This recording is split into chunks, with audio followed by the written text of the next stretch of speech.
ఉంటే ఒకడు అల్లారల్లరి చేస్తాడు. తెలుపు నలుపు కాదు మీకు రంగుతో పని ఏముందే. సందు దొరికిందంటే చాలు మీ మగ బుద్ధే వంకరు బుద్ధి. అంటావా అమ్మవా అంటావా అమ్మవా అంటావా అమ్మవా అంటావా అమ్మవా.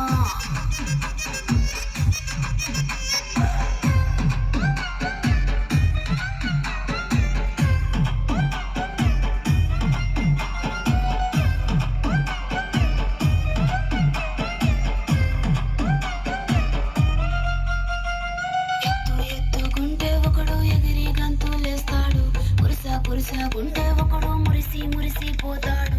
ఎత్తు కాదు కురుస కాదు మీకు సత్యం చెబుతాను. పండిన ద్రాక్ష తీపి